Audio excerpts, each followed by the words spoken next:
Sino ang mga asawa ng mga anak ni Noah?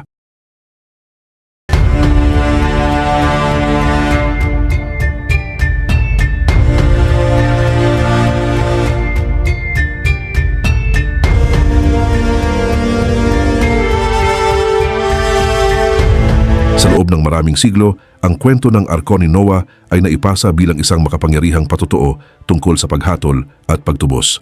Ang sandali kung saan ang katapusan ng isang panahon ay nagbigay daan sa isang bagong simula ayon sa Diyos.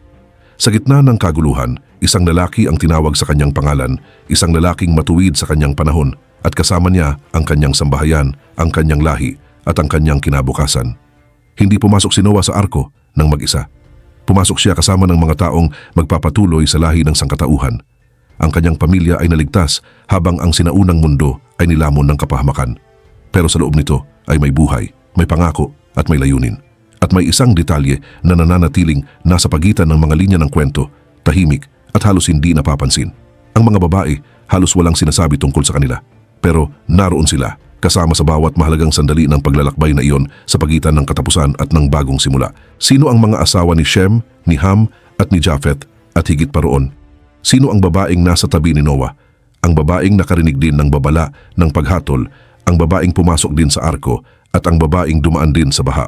Pero bago ko simulan ay hihingi lang sana ako ng isang like at subscribe, malaking tulong na ito sa aming mga content creator. Salamat po. Kinikilala ng banal na kasulatan na sila ay naroon pero nananatiling tahimik tungkol sa kanilang mga pangalan at ang katahimikang iyon ay nagbubunga ng mga tanong. Bakit wala ni isa sa kanila ang pinangalanan? Bakit hindi na itala ang kanilang mga kwento ng may parehong pag-iingat na ibinigay sa mga patriarka? Mga pangalawang tauhan lang ba sila o may mas malalim na bagay na nakatago sa likod nito? Dahil kapag tahimik ang Biblia, hindi palaging ibig sabihin ay wala. Minsan, ito ay isang hiwaga at marahil ay sinadya talaga. Ang mga babaeng ito ay hindi lang sumama sa kanilang mga asawa. Iniwan nila ang lahat. Naranasan nila ang mga araw bago dumating ang paghatol. Narinig nila ang mga babala. Nakita nila ang pagtatayo ng arko habang ang mundo sa paligid nila ay walang pakialam. At nang dumating ang oras, pumasok sila hindi lang bilang mga kasama, kundi bilang mga tagapagdala ng pagpapatuloy ng buhay. Ang kwento ni Noah ay umalingaw-ngaw sa paglipas ng mga panahon na itala hindi lang sa kasulatan kundi makikita rin sa mga sinaunang tradisyon sa buong mundo.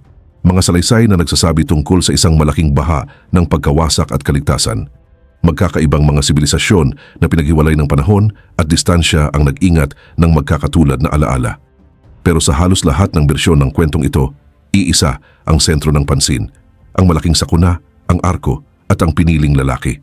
Pero paano kung may isang bahagi ng kwento na naiwan sa dilim? Alam natin na si Noah ay may 3 anak na lalaki, sina Shem, Ham at Japheth. Alam din natin na bawat isa sa kanila ay may asawa at alam natin na si Noah mismo ay may asawa rin. May mga kwentong hindi na ikwento, mga boses na hindi na itala at mga buhay na naligtas ngunit hindi na dokumento. Bakit? Ang aklat ng Genesis na napakadetalyado pagdating sa mga talaan ng pamilya, mga pangalan at mga lahi ay piniling huwag sabihin kung sino ang mga babaeng ito. Kinumpirma nito na naroon sila pero hindi nito sinabi kung sino sila at hindi ito pangkaraniwan. Pagkatapos nilang lumabas ng arko, paano nila naimpluwensyahan ang mga sumunod na henerasyon? Ang mga tanong na tulad dito ay walang direktang sagot sa tradisyonal na teksto ng Biblia. Pero hindi ibig sabihin noon na wala ng mga pahiwatig.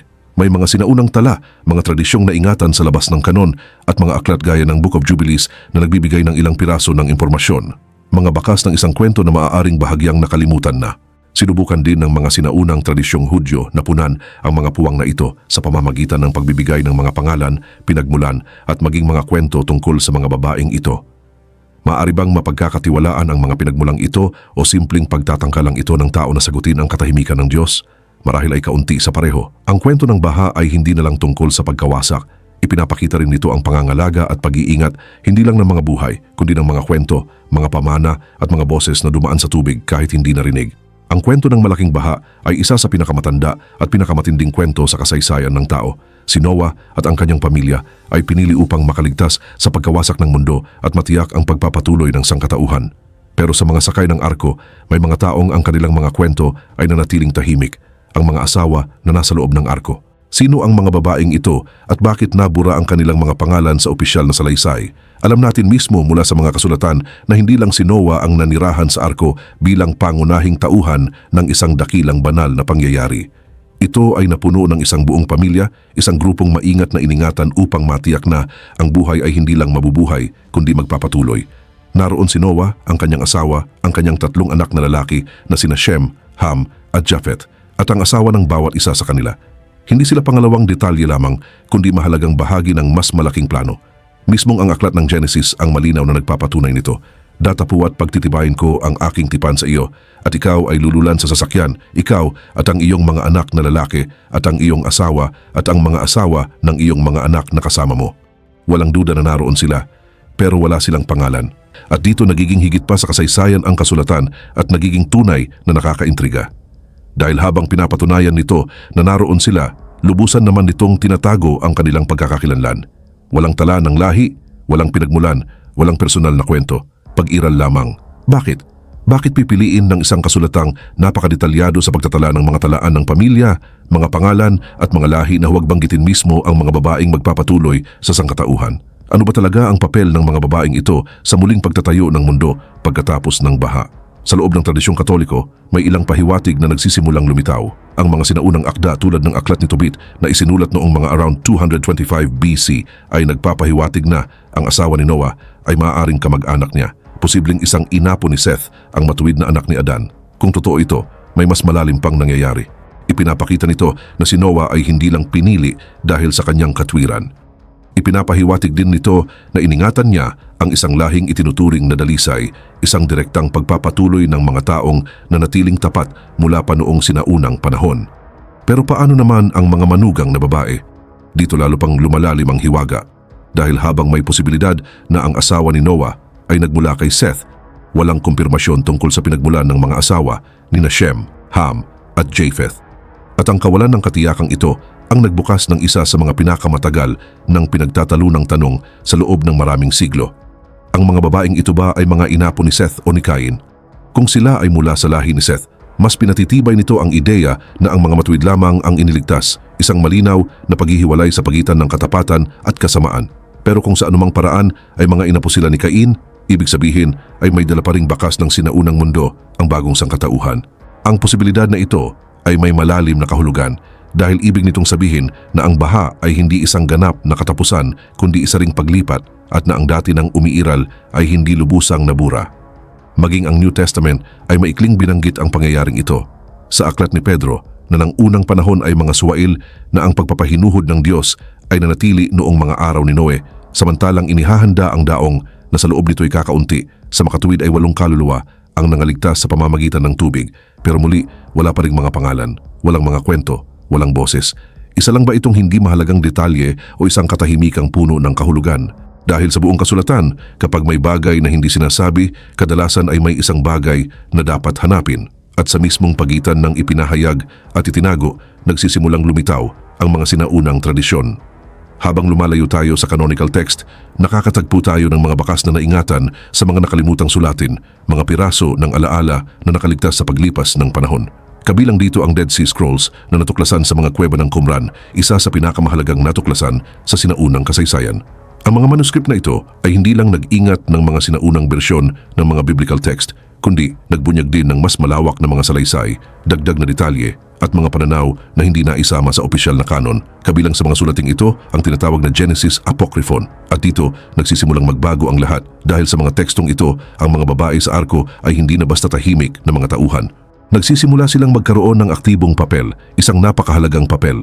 Ayon sa mga tradisyong ito, hindi lang sila naroon bilang mga asawa o magiging ina ng bagong sangkatauhan. Sila ay mga tagapag-ingat ng isang bagay na hindi kayang burahin ng baha, kaalaman, alaala, karunungan ng sinaunang panahon. Habang sinisira ang mundo sa labas, sa loob ng arko ay hindi lang mga buhay ang iniligtas. Naingatan din ang mga turo, mga kaugalian, mga tradisyon at marahil maging ang ilang kapahayagan. Ayon sa mga tala na ito, ang mga babaeng ito ang may pananagutan sa pagpasa ng mga bagay na hindi nakasulat sa bato kundi naipasa sa pamamagitan ng karanasan ng tradisyong pasalita at ng tunay na pamumuhay. At nang humupa ang tubig, hindi lang nila ipinagpatuloy ang sangkatauhan, ipinagpatuloy din nila ang kaalamang nauna rito. At marahil iyon mismo ang dahilan kung bakit hindi naitala ang kanilang mga pangalan. Dahil ang kanilang tungkulin ay hindi para alalahanin ng mga tao, kundi para matiyak na ang mismong kwento ay hindi kailanman makakalimutan. Binabago ng revelasyong ito ang lahat.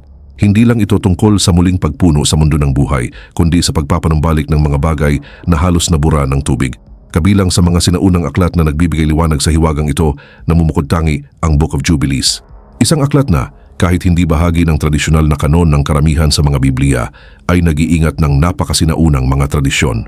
Sa aklat na ito natin matatagpuan, marahil sa unang pagkakataon, ang isang pangalan. Isang pangalang bumasag sa katahimikan, Imzara. Isang pangalang hindi kilala ng marami, ngunit puno ng kahulugan sa mga tradisyong Semitic. Ayon sa Book of Jubilees, si Imzara ay hindi lang asawa ni Noah, isa siyang mahalagang bahagi ng plano para sa pagpapatuloy ng sangkatauhan. At higit pa rito, maaaring siya ang tunay na matriarka ng mundo pagkatapos ng baha. Kung si Noah ay nabuhay ng around 950 years, may ilang tradisyon na nagsasabing si Imzara ay maaaring nabuhay rin ng halos ganoon katagal, posibleng 900 years o higit pa. Inilalagay siya nito hindi lang bilang isang nakaligtas, kundi bilang isang buhay na saksi sa maraming henerasyong lumitaw pagkatapos ng paghatol.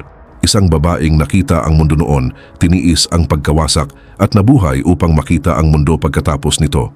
Hindi lang sa simbolikong kahulugan, kundi posibleng sa makasaysayang kahulugan din.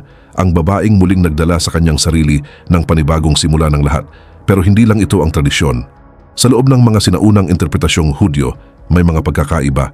May ilang pinagmulan na nagsasabing ang asawa ni Noah ay maaaring si Nama, isang tauhang iniuugnay sa lahi ni Cain. Ang iba naman ay pinananatili ang pangalang Imzara, lalo na batay sa mga tradisyong konektado sa Dead Sea Scrolls. At hindi maliit na bagay ang pagkakaibang ito. Dahil kung ang asawa ni Noah ay isang inapo ni Cain, ibig sabihin ay may dala sa loob ng arko ang dalawang magkaibang lahi. Sa kabilang banda, kung si Imzara nakaugnay ng lahi ni Seth ang tamang pagkakakilanlan, makikita natin ang malinaw na pagsisikap na mapanatili ang isang espiritual na dalisay na pamana. Mismong ang Book of Jubilees ay nagbibigay diin sa kahalagahan ng mga babaeng ito, hindi lang bilang mga asawa, kundi bilang mga haligi ng muling pagtatayo ng mundo. Ang ideyang ito ay maririnig din sa mga rabbinik na tradisyon na matatagpuan sa mga aklat tulad ng Midrash at Talmud na kahit hindi direktang inilalarawan ang kanilang pagkakakilanlan ay tumuturo sa isang mahalagang bagay. Ang mga babaeng ito ay hindi naroon ng nagkataon lamang. Sila ay kinakailangan. Napakahalaga. Dahil pagkatapos ng baha, hindi sapat ang simpleng mabuhay. Kinailangan nilang muling magtayo. At sa muling pagtatayo, hindi lang mga tahanan ang kailangang buuin, kundi mga kultura, mga pagpapahalaga, at mga tradisyon. At hindi iyon kayang gawin ng isang tao lamang. Kabilang sa mga tradisyong sumusuporta sa pangalang Nama, inilalarawan siya bilang isang babaeng may pambihirang kagandahan at kabutihan. Isang taong iniuugnay sa muling pagsilang ng buhay pagkatapos ng pagkawasak. Ang kanyang larawan ay may malalim na simbolismo at gayunpaman nananatili pa rin siyang napapalibutan ng hiwaga. Dahil sa huli, Imzara man ang pangalan o Nama, ang nananatili ay ang tungkulin, ang papel at ang misyon. Habang ipinagpapatuloy natin ang paglalakbay na ito, nakakatagpo tayo ng isa pang mahalagang bahagi ng kwento. Kapag pinag-uusapan ang mga asawa ng mga anak ni Noah, ang Book of Jubilees ay nagbibigay ng mga pangalang bihirang mabanggit. Kabilang sa kanila si Ketelbab, ang asawa ni Shem, isang masalimuot na pangalan na halos nawala na sa paglipas ng panahon. Pero ayon sa mga tradisyong ito, dala ng pangalang ito ang isang napakalaking pamana. Kinilala siya bilang ninuno ng mga bansang Semitic, mga taong huhubog sa takbo ng kasaysayan ng sangkatauhan kabilang ang mga Arabo, Syrian at mga Hudyo. Ibig sabihin, sa likod ng buong mga sibilisasyon ay may isang babae na ang pangalan ay halos nakalimutan na. Dahil bawat isa sa mga babaeng ito ay may dalang responsibilidad na higit pa sa simpleng pagligtas sa kanilang buhay. Sila ang mga matriarka ng isang mundong hindi pa umiiral. Mga babaeng kailangang makibagay sa isang mundong lubusang nagbago. Isang mundong hinugasan, hinatulan at muling sinimulan. Si Ketelbab bilang asawa ni Shem ay malamang na nabuhay rin ng napakahabang panahon na umabot ng maraming siglo. Ibig sabihin, hindi lang siya nagbigay buhay sa mga bayan at mga lahi. Nasaksihan din niya ang kanilang paglago. Ipinasa niya ang mga pagpapahalaga, pagkakakilanlan at kasaysayan. Hindi lang siya nagsilang ng mga inapo. Tumulong din siyang hubugin ang mga sibilisasyon. Habang nagpapatuloy tayo, dumarating tayo sa asawa ni Ham, isang tauhang tulad ng iba na nananatiling walang pangalan sa tekstong biblikal, ngunit nagkakaroon ng anyo sa pamamagitan ng mga sinaunang tradisyon. Ayon sa Book of Jubilees, ang kanyang pangalan ay Neltmau, isang bihirang pangalan na halos nakalimutan na. Ngunit sa loob ng mga tradisyong ito, dala nito ang bigat ng buong mga bansa. Tulad ng iba pang mga nakaligtas sa arka, pinaniniwala ang nabuhay siya ng maraming siglo, posibleng around 600 years. Isang habang buhay na nagpapaalala sa sinaunang mundo noong ang panahon ay tila mas mahaba kaysa sa kaya nating maunawaan ngayon. Siya ang naging ugat ng mga taong naninirahan pa rin sa mundo hanggang ngayon. Kinilala si Nelt Mao bilang ninuno ng iba't ibang bansang Aprikano, kabilang ang mga Ethiopian, Sudan at iba pang mga tao sa buong kontinente. Siya ang ina ni Kush, Misime, Put at Canaan. Mga pangalang kalaunan ay naging mga teritoryo, mga kultura at mga sibilisasyon. Pero sa lahat ng tradisyong bumabanggit sa kanya, may isang kwento ang talagang namumukod tangi. Isang kakaibang kwento, halos hindi inaasahan. Ito ay naitala ni Hippolytus of Rome, isang Christian writer noong 3rd century AD. Ayon sa salaysay na ito, nagbigay ang Diyos kay Noah ng isang hindi pangkaraniwang utos. Patayin ang unang taong mag-aanunsyo ng pagsisimula ng baha. Isang mabigat na utos, isang pagsubok, at pagkatapos ay nangyari ang hindi inaasahan. Si Nelt Mao ay abala sa kanyang pang-araw-araw na gawain, nagbe-bake ng tinapay gaya ng karaniwan. Nang biglang may sumabog na tubig mula sa pugon at marahas na sinira ang minamasang harina sa kanyang harapan. Tubig. Lumilitaw sa lugar kung saan hindi ito dapat naroon. Isang palatandaan, isang babala. Nagulat siya at hindi lubos na nauunawaan ang nangyayari kaya sumigaw siya. Nagsimula na ang baha. At sa sandaling iyon, ang utos ay nasubok. Pero ayon sa tradisyon, binawi ng Diyos ang utos dahil hindi na kailangang itaas ni Noah ang kanyang kamay laban sa isang miyembro ng kanyang sariling sambahayan. At kaya naligtas si Nelt Mao. Isang kwento na kahit hindi bahagi ng biblical canon ay may makapangyarihang simbolismo. Kahit sa gitna ng paghatol, may awa. At ang pag-iingat ng Diyos ay hindi palaging sumusunod sa lohika ng tao. Habang nagpapatuloy tayo, dumako naman tayo sa asawa ni Japheth. At muli, ang Book of Jubilees ang nagbibigay ng isang pangalan, Adatanes. Isang tauhang tulad ng iba na dumaan sa baha at aktibong nakibahagi sa pagtatayo ng bagong mundo. Bagamat itinuturing ng marami na apocryphal ang aklat na ito, nananatili itong mahalagang sanggunian upang maunawaan ang mga bagay na hindi isinama sa mga opisyal na tala.